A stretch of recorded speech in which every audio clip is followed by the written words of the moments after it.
Here we go with reading 24. Chapter is called Track. The wolf star rises behind me. I turn and look back. I tell myself Mother's story. The pack belongs to the mountains, and the mountains belong to the pack, and the wolf star watches us all. I kept looking until the stars fade and the horizon shimmers with gold. I could go home. I could retrace my steps. I could brave the Black River and cross it one more time. I could even follow my own scent marks and go back to the mountains that I love and the elk that I need. The breeze picks up. In the tall grass around me, little yellow birds cling to the stalks as they bend and sway. They chirp and whistle and trill together like a pack of howling. See, that's background. That's like, whoa, that's awesome. I can still hear my own pack howling in my dreams. I remember how it felt to lift up my head and sing. Ripples of sound washed over me like water. I remember feeling when the howl was done that there was nothing we couldn't do together.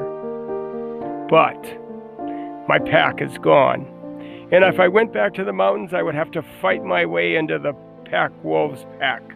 I am leaner than before. Now that my shoulder is healed, I am as fast as ever. But I was not the heaviest one in the pack when I left. I turn away from the sunrise. Returning is no answer for a wolf like me. I hear the trickle of spring and follow the sound to where it bubbles up from the stones. I lap up cold water and then follow the creek until it becomes a bigger stream. Something good to eat will come to drink. I only have to wait. The bank is crisscrossed with footprints of mice. I drink again and then look for cover to rest under. I find a shrub and patch of shade. The sound of water is soothing. I will doze through the heat of the day and then eat when the deer comes at sundown. I stretch my weary legs and yawn. In that intake of breath, I catch the faintest taste of, can it be? I raise my nose to the air, but this scent is coming from the ground. A trail. A wolf trail? I know it. I leap spin like a pup and then follow it nose to dirt and all my fatigue forgotten. It leads me downstream. And in the mud I find it. A perfect print. 4 claw points, 4 toes, and a pad as big as mine. I breathe in the smell of the footfall. There's something familiar. It is so long since I have been with another wolf. I breathe in deeply and close my eyes to remember. It's a female. Not my sister's, not my mother, but I have smelled this. Oh, wow. I've smelled this wolf before. Could it be the stranger wolf from the far side of the Black River? Did she find a way to cross it? Has she been looking for me all this time? My first impulse is to track her. These marks are fresh. I could find her. The urge to run surges through me, but I stop. I take another hard look at the stranger wolf's print and my paw beside it. She is not small. She might even be bigger than me. Pounce was. I smell for other wolves in her pack. I crisscross the whole area to be sure. There's only this one wolf print, only one scat, only one smell. If this wolf survived alone out here, then she is tougher than all my sisters put together. I will have to win her respect. A lead wolf feeds his pack, Mother always said. Nothing else matters. All I have to do is set a feast for her. I will make a kill, such a kill. I will open the hide and spread the choice bits around the body. Vultures will come, and then hawks and ravens. They will announce my great deed, and she will come running. She will duck her head to me and beg for a share. Yes, I can see it. I can taste it already. But this will take patience. I have learned this on my journey. Tired is stupid. I must rest, or I'll make mistakes I regret. A meal will come to me if I wait by the water. I love that. Tired is stupid. So if you're tired, you're not thinking and using your head. Love that. I turn back to my cover and lie down in the shade.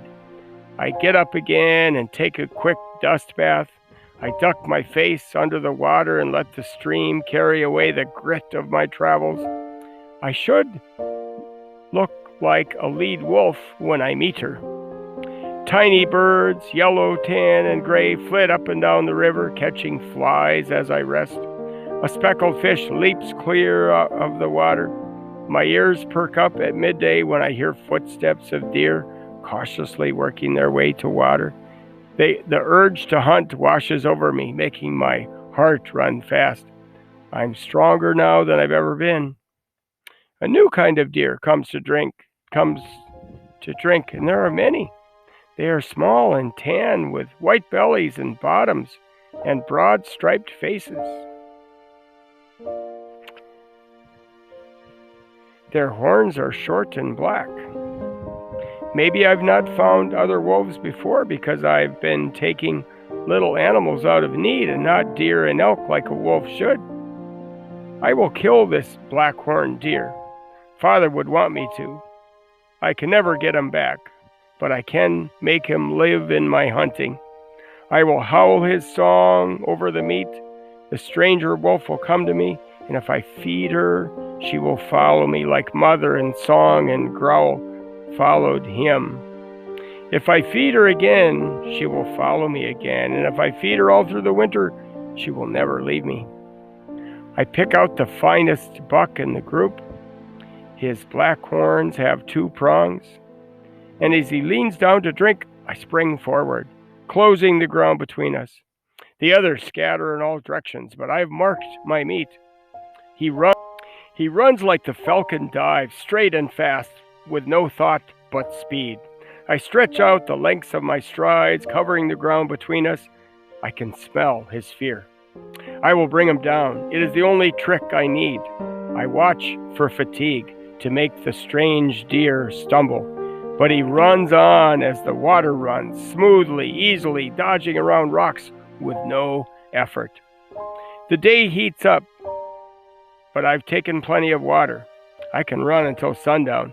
I leap the shrubs he dodges around. The stream is far behind me now. We both run with our mouths open. The dry air wearies me, but there's plenty to drink when the buck falls. He keeps running. I match him stride for stride. He kicks up puffs of gritty dust. I keep pace, but cannot pull ahead. I look for a trap to drive the buck into, a creek, a cleft, in a rock, in a thick cluster of shrubs. The water's far behind us now, and there's nothing on the horizon but pale tufts of grass and sagebrush. So, we're going to stop there with reading 24, and you can do your summary and your questions, predictions, feelings, and thoughts, and wonder if Swift is going to get that strange deer. Talk to you next time.